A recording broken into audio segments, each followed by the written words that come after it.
ஆராதனைக்கு வந்த ஒவ்வொருவரையும் கர்த்தராகிய ஆண்டவராகிய இயேசு கிறிஸ்து நாமத்தினாலே உங்களை வாழ்த்தி வரவேற்கிறேன். ஒரு 7 மாதங்கள் ஆண்டவராகிய தேவன் அற்புதமாக முடிக்க செய்தார். ஒரு புதிய மாதம் ஆண்டவராகிய தேவன் நம் மத்தியிலே தொடங்கி வைத்திருக்கிறார். ஆகவே இந்த மாதத்தில் ஆசீர்வாதம் தொடங்கும், இந்த மாதத்தில் மேன்மை தொடங்கும், இந்த மாதத்தில் கர்த்தர் உங்கள் மேலே வச்சிருக்கிற எல்லா ஐஸ்வர்யமும் உங்கள் மேலே வந்து கடந்து செல்லும். ஆமென், ஹல்லேலூயா. எடுத்து வாசிக்கலாம். யோசுவா புத்தகம் 3ஆம் அதிகாரம் 7ஆம் வசனம் எடுத்து வாசிக்கலாம். கர்த்தர் யோசுவாவை நோக்கி நான் மோசேயோடு இருந்தது போல உன்னோடும் இருக்கிறேன் என்பதை இஸ்ரவேலர் எல்லாரும் அறியும்படிக்கு இன்று அவர்களுக்கு அவர்கள் கண்களுக்கு முன்பாக உன்னை மேன்மைப்படுத்துவேன். இந்த மாதம் உங்களை ஆண்டவர் மேன்மைப்படுத்த போகிறார். வசனம் சொல்லுகிறது, இன்று அவர்கள் கண்களுக்கு முன்பாக மேன்மைப்படுத்துறது. அது அன்னைக்கு மாத்திரம் இல்லை, அன்னைக்கு தான் ஆரம்பம் ஆகுது. ஆகவே இன்னைக்கு மாத்திரம் இல்லை, இன்னைக்கு தான் உங்கள் மேன்மை ஆரம்பம் ஆகிறது. இன்னிலிருந்து ஆரம்பம் ஆகிறது.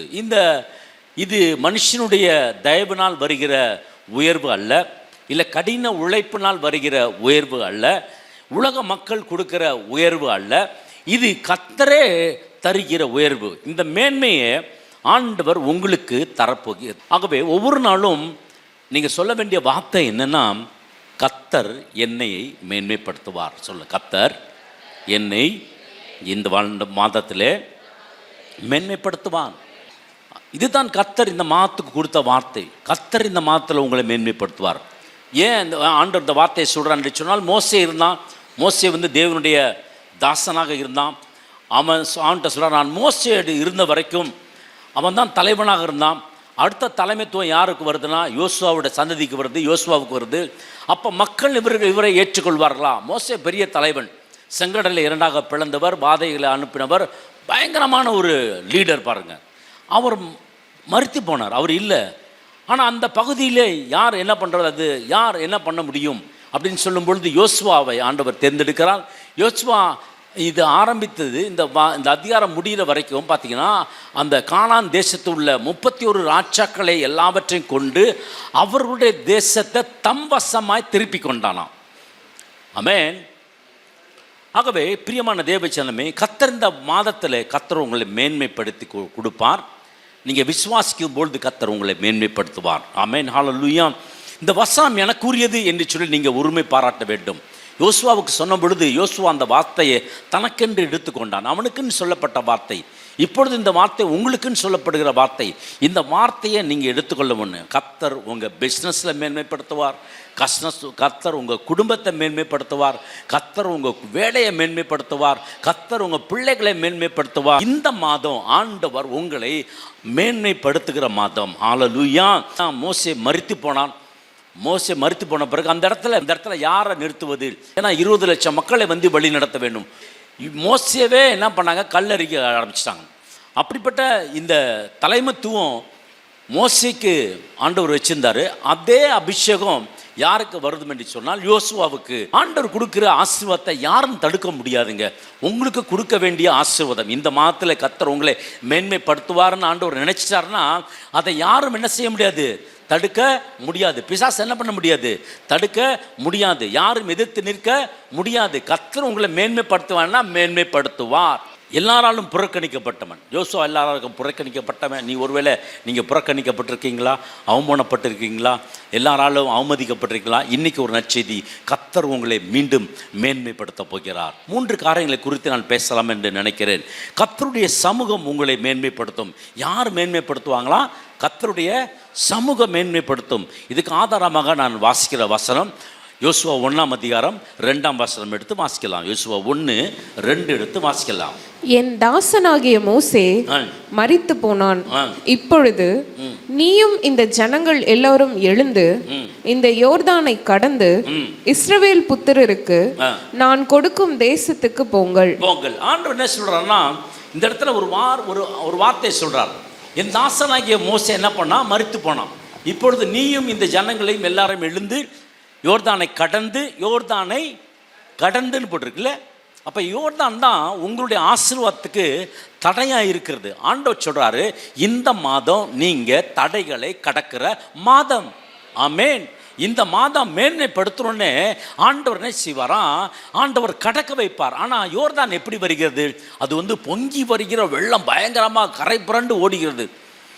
அதில் எப்படி அது சாத்தியமா, நடக்குமா, நடக்காது? ஆண்டவர் சொல்கிறதுக்கும் நம்ம பார்க்குறதுக்கும் நிறைய வித்தியாசம் இருக்கிறது. ஆண்டவர் சொல்லுவார், இது நீ கடந்து போவ அப்படின்றார். ஆனால் யோர்தானை எப்படி போகுதுன்னா கரை புரண்டு ஓடிக்கிறது. இது ஒரு ஆச்சரியமான ஒரு சம்பவம் பாருங்கள். ஆண்டவர் சொல்கிறார், நான் கடந்து நீ போவ. ஆண்டவர் இன்றைக்கும் சொல்கிறார், உங்கள் பிரச்சனையை நீங்கள் கடந்து கர்த்தர் உங்களை வழி நடத்துவார். ஆமேன். ஆகவே நீங்கள் பயப்படாதீங்க. ஆண்டவர் சொல்கிறார், நான் உன் கூட இருக்கிறேன், நான் உன் கூட இருக்கேன். மோசேயோடு இருந்தது போல் நான் என்ன பண்ணுவேன், உன் கூட. இந்த மாதம் ஆண்டவர் உங்களோடு கூட இருப்பார். நீங்கள் செய்கிற எல்லாத்துலேயும் கர்த்தர் உங்களோடு கூட இருப்பார். நீங்கள் கேட்டுக்கொள்வது எல்லா காரியத்தையும் தேவனாய் கர்த்தர் உங்களை ஆஸ்வதிப்பார். கர்த்தர் என்னை மேன்மைப்படுத்துவார். அடுத்தது, கர்த்தர் என்னோடு கூட இருக்கிறார். இந்த 2 வார்த்தை நீங்கள் சொல்ல வேண்டும். யோசுவா 1:5 எடுத்து வாசிக்கலாம். நீ உயிரோடு இருக்கும் நாளெல்லாம், உயிரோடு இருக்கும் நாளெல்லாம் ஒருவனும் உனக்கு முன்பாக எதிர்த்து நிற்பதில்லை. ஆமென். வசனம் சொல்லுகிறது, கர்த்தருடைய சமூகம் உங்களை மேன்மைப்படுத்தும். அப்போ நீ உயிரோடு இருக்க நாளெல்லாம் ஒருவனும் உன்னை எதிர்த்து நிற்பதில்லை. நான் மோசையோடு இருந்தது போல உன்னோடு கூட இருப்பேன். நான் உன்னை விட்டு விலகுவதும் இல்லை, உன்னை கைவிடுவதும். ஆமாம், நான் மோசையோடு இருந்தது போலவே யோசுவா நான் உன் கூட இருப்பேன். எல்லா காரியத்தையும் ஆண்டவர் மேன்மைப்படுத்தும்படி ஆண்டவர் வச்சிருக்கிறார். யோசுவா, நீ என்னிடத்தில் என்கிட்ட திட்டங்கள் வாங்கிக்கொள்ளு. என்கிட்ட என் சமூகத்தில் என்ன காரியங்கள் செய்ய வேண்டும், எப்படி மக்களை நடத்த வேண்டும் என்று சொல்லி என்னிடத்தில் ஆலோசனை நீ பெற்றுக்கொள்ளு. நீ ஆலோசனை பெற்றுக்கொள்ளு. நான் உன்னோடு கூட இருந்து, நான் உன்னோடு மாத்திரம் இருந்து உன் வாழ்விலே மேன்மையான காரியங்களை ஆண்டவர் செய்வார். இந்த மாதம் ஆண்டவர் உங்களோடு கூட இருப்பார். நீங்கள் செய்கிற காரியத்தை ஆண்டவர் உங்களோடு கூட இருப்பார். ஆகவே பிரியமான தேவ ஜனமே, இந்த யோசுவாவுக்கு எப்படி இந்த அந்தஸ்து வந்தது என்று சொல்லி பார்த்தோமானால், யாத்திராகமம் 33:11 பார்த்தீங்கன்னா, ஆசாரிப்பு கூடாரத்தில் யோசுவா மோசே முகமுகமாய் தேவனை என்ன செஞ்சானா, பேசினானா, முகமுகமாக பேசினான். அவ்வளோ பெரிய கிருபை பாருங்க அவனுக்கு. ஒருவன் தன் சிநேகிதனோட பாருங்களேன், வசனம் எப்படி போட்டிருக்குன்னா, ஆண்டவர்னு போல, கடவுள்னு போல, ஒரு பயங்கரமானவர்னு போல, வானத்தையும் பூமியை சிருஷ்டித்தன் போல, ஒரு சிநேகிதன் போல. ஆமேன், ஹல்லேலூயா. ஒரு சிநேகிதன் போல யார் பேசினா?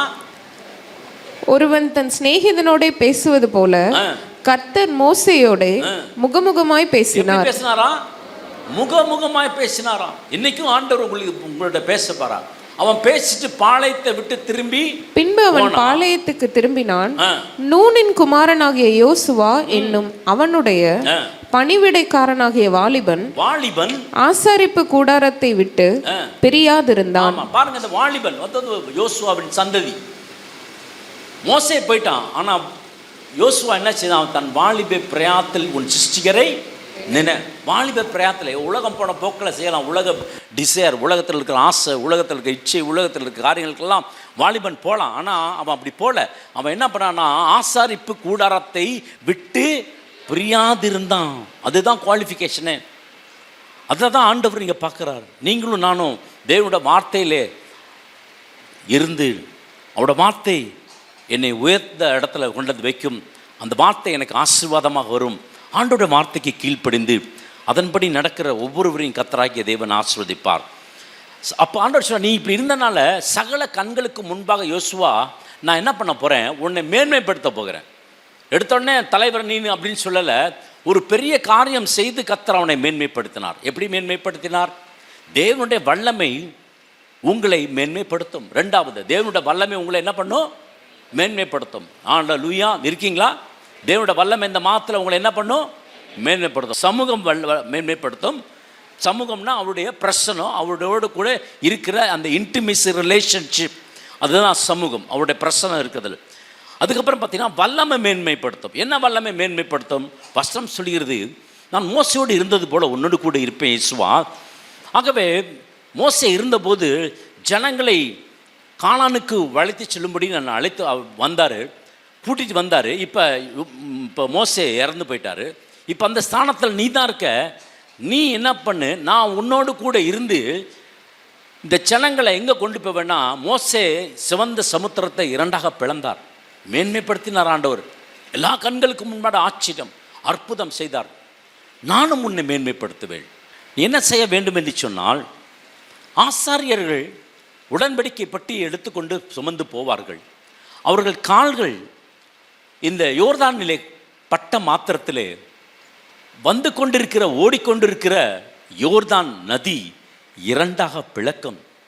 வலதுபுறமும் இடதுபுறமும் ஒரு சுவராக நிற்கும். அது நிற்கும் பொழுது நீங்கள் அதன் ஊடே நடந்து அப்புறத்துக்கு நீங்கள் போக முடியும். கர்த்தர் இந்த மாதம் உங்களுடைய யோர்தானை கடக்கும்படி ஆண்டவர் பிரித்து போடுவார், வழியை உண்டாக்கி கொடுப்பார், ஆசீர்வாதத்தை தருப்பார். அடுத்த எல்லைக்கு போகும்படி ஆண்டவர் கிருபை பாராட்டுவார். ஆண்டவர் சொல்ற, உடன்படிக்கை பெட்டிக்கு மாத்திரம் பக்கத்தில் என்ன செஞ்சிடாதீங்க, போயிடாதீங்க, கொஞ்சம் சற்று தூரமாக இருங்க. எடுத்து வாசிக்கலாம். 3ஆம் அதிகாரம் 13ஆம் வசனம் முதல் 16ஆம் வசனம் வரைக்கும் வாசிக்கலாம். சம்பவிப்பது என்னவென்றால், சர்வ பூமிக்கும் ஆண்டவராகிய கர்த்தரின் பெட்டியை சுமக்கிற ஆசாரியர்களின் உள்ளங்கால்கள் யோர்தானின் தண்ணீரிலே பட்ட மாத்திரத்தில் மேலே இருந்து ஓடி வருகிற யோர்தானின் தண்ணீர் ஓடாமல் ஒரு குவியலாக நிற்கும் என்றான்.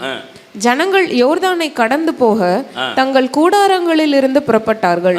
ஆசாரியர்கள் உடன்படிக்கை பெட்டியை ஜனங்களுக்கு முன்னே சுமந்து கொண்டு போய் யோர்தான் மட்டும் வந்தார்கள்.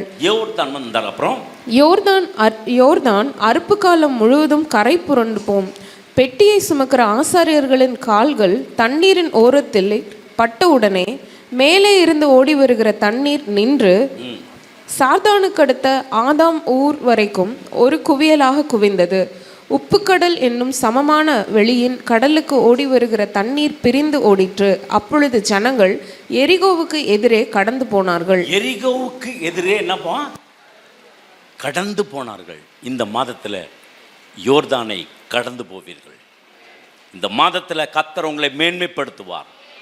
இந்த மாதத்தில் தேவனுடைய பிரசனம் உங்களுக்குள்ளே இருக்கும். இந்த மாதத்தில் தேவனுடைய வல்லமை உங்களுக்குள்ள இருக்கும். அவர்கள் கடந்து போனார்கள். இந்த மாதம் மேன்மையை கர்த்தர் உங்களுக்கு கொடுக்கிற ஒரு மாதம்.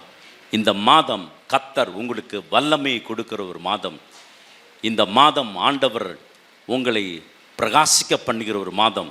இந்த மாதம் உங்களுக்குள்ளே இருக்கிற பயத்தை எல்லாம் ஆண்டவர் எடுத்து போடுகிற ஒரு மாதம். இந்த மாதம் கர்த்தர் நீங்கள் நினைத்து பார்க்க முடியாத அளவில் உங்கள் சூழ்நிலைகளை ஆண்டவராகிய தேவன் இந்த மாதத்தில் ஆண்டவர் மாற்றி போட்டுக்க போகிறார்.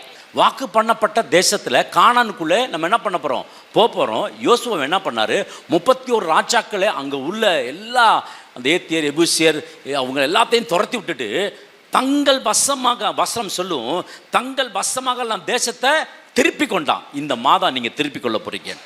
நீங்கள் சொல்லணும், மோசையோடு இருந்தது போல யோசுவோடு இருந்தது போல கர்த்தர் நீர் என்னோடு கூட இருக்கிறீர். என்னை நீனு ஜனங்களுக்கு முன்பாக என்ன பண்ணுங்க, வெட்கப்படுத்தாதபடி என்ன பண்ணுங்க, மேன்மைப்படுத்துங்க. கர்த்தர் மேன்மைப்படுத்துவாரா இல்லையா? நிச்சயமா மேன்மைப்படுத்துவார். யோசுவா 4:14 எடுத்து வாசிக்கலாம். கர்த்தர் யோசுவாவை சகல இஸ்ரவேலரின் கண்களுக்கு முன்பாக மேன்மைப்படுத்தினார். அவர்கள் மோசேக்கு பயந்திருந்தது போல அவனுக்கும் அவன் உயிரோடு இருந்த நாளெல்லாம் பயந்திருந்தார்கள். இதுதாங்க கர்த்தர் பண்றது. இது மனுஷன் பண்றது இல்ல தம்முடைய முயற்சினால பண்றதில்ல. கர்த்தர் உங்களை மேன்மைப்படுத்துவார். நம்புறதுக்கு ஒரு ஆமென் சொல்லுங்க. இந்த மாதம் கர்த்தர் உங்களை மேன்மைப்படுத்துவார். சகல ஜனங்களுக்கு முன்பாக கர்த்தர், இந்த மாதத்தின் வாக்குத்தத்தமே அதுதான். சகல ஜாதிகளுக்கு முன்பாக கர்த்தர், இந்த வருடத்தோட வாக்குத்தத்தம் சகல ஜனங்களுக்கு கண்களுக்கு முன்பாக உங்களை மேன்மைப்படுத்துவார். எப்படி மேன்மைப்படுத்துவார்? ஆண்டவருடைய சமூகத்திலே காத்திருக்கும் பொழுது யோசுவா தேவ சமூகத்திலே காத்திருந்தான், தேவனுடைய ஆசீர்வாதத்தை பெற்றுக்கொண்டான். ஆகவே பிரியமான தேவச்சனமே, கடைசியாக ஒரு வசனத்தை நான் வாசிக்க ஆசைப்படுகிறேன். யோசுவா 18ஆம் அதிகாரம் 1ஆம் வசனம் எடுத்து வாசிங்க. இஸ்ரவேல் புத்திரர் சபையெல்லாம் சீலோவிலே கூடி அங்கே ஆசரிப்பு கூடாரத்தை நிறுத்தினார்கள். தேசம் அவர்கள் வசமாயிற்று. என்ன ஆயிடுச்சு? தேசம் யார்கிட்ட வந்துருச்சு? இப்ப சொல்லுங்க, தேசம் யார்கிட்ட வந்துருச்சு? யோசுவாட்ட வந்துருச்சு. தேசம் யார்கிட்ட வந்துச்சு? என்ன ஆரம்பம்? நான் சொன்னேன் இல்லையா, மேன்மைப்படுத்த ஆண்டவர் ஆரம்பிச்சிட்டாரு. மேன்மைப்படுத்த இந்த மாதத்தில் உங்களை ஆரம்பிச்சிட்டாரு. இனி போக போக போக போக போக கர்த்தர் உங்களுடைய சார்பிலே நிற்பார். வசனம் சொல்லுகிறது, தேசம் அவர்கள் வசமாயிற்று. உங்களுக்கு வேண்டிய காரியங்கள் எல்லாம் கர்த்தர் உங்களுக்கு கொடுப்பார். நம்பர் ஆமென் சொல்லுங்களேன். நம்பர் 1, ஆசாரிப்பு கூடாது. தேவ பிரசனத்தை விட்டு என்ன செய்யக்கூடாது? விலக கூடாது. அதுக்கப்புறம் தேவனோட வாசனத்தை எப்படி இருக்கணுமா? இரவும் பகலும் தியானித்து கொண்டே இருக்கணுமா. 3வது, இதில் எழுதியிருக்கிறபடியெல்லாம் கவனமாய் நடக்க நீ நடந்தினா புத்திமான இருப்ப. அப்போ கர்த்தர் உன்னை மேன்மைப்படுத்துவார். இதுதான் ஆண்டவர் யோசுவாவுக்கு 1ஆம் அதிகாரத்தில் 1:7 1:8 இதை தான் ஆண்டவர் யோசுவாவுக்கு சொல்லி, இப்படிலாம் சொல்லி உன்னை அற்பமாக பார்த்தாங்க, உன்னை கேவலமாக பார்த்தாங்க. யோசுவா, இனிமேல் உன்னை கேவலமாக பார்க்க மாட்டாங்க. ஜனங்களுக்கு முன்பாக உன்னை மேன்மைப்படுத்துவார். கர்த்தர் உங்களை மேன்மைப்படுத்துவார். கர்த்தர் உங்கள் குடும்பத்தை மேன்மைப்படுத்துவார். உங்கள் வேலையில் கர்த்தர் உங்களை மாத்திரம் மேன்மைப்படுத்துவார். தேவ பிரசனம், தேவனோட வல்லமை உங்களுக்குள்ளே வெளிப்பட ஆரம்பிக்கும். தேவ ஆவியானவர் உங்களுக்கு கூட என்னோடு கூட இருக்கிறார். ஆகவே ஸ்தோத்திரம். இதில் எழுதியிருக்கிறபடியெல்லாம் கவனமாக நீங்கள் வேதத்தில் இருக்கிற வார்த்தையின்படி நடப்பீர்கள் என்று சொன்னால் கர்த்தர் நிச்சயம் ஆசீர்வதிப்பார். ஆகவே இந்த மாதம் மேன்மையை கொடுக்கிற ஒரு மாதம். சொல்லுங்கள், இந்த மாதம் எனக்கு மேன்மையை கொடுக்கிற மாதம். ஆண்டவர் சமூகத்தில் தேடும் பொழுது கர்த்தர் ஆஸ்வதிப்பார். அங்கே வந்த எல்லாரையும் கர்த்தர் இயேசு நாமத்தில் ஆஸ்வதிக்க உங்கள் வாழ்க்கை மேன்மைப்படுத்துவார். ஆமென். கர்த்தர் உங்களோடு கூட இருப்பார். தேவனுடைய வல்லமை உங்களோடு கூட இருக்கும்.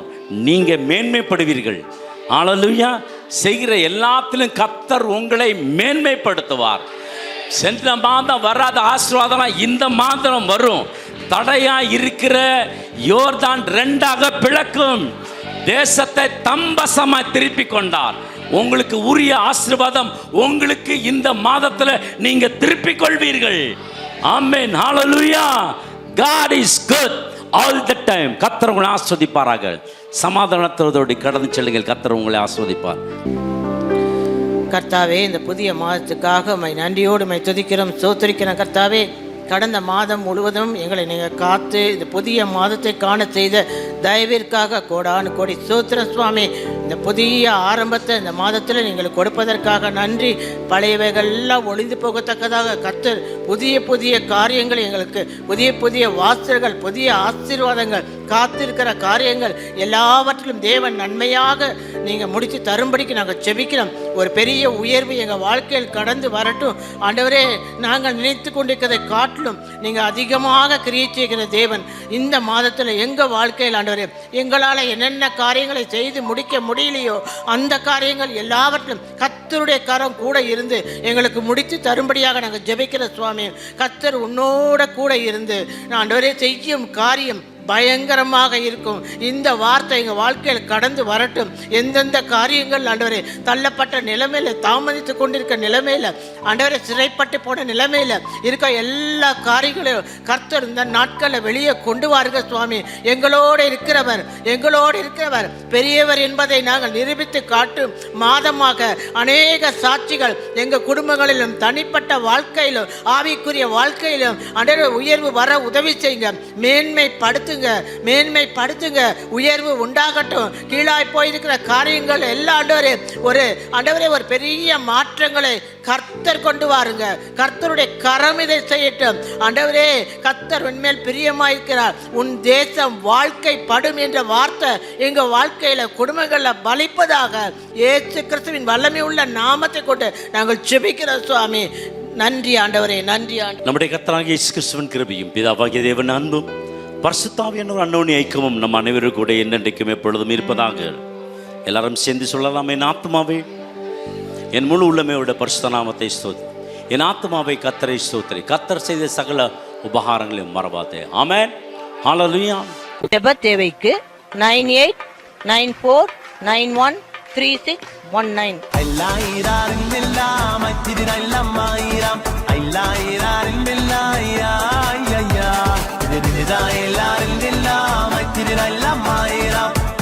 எல்லாரும்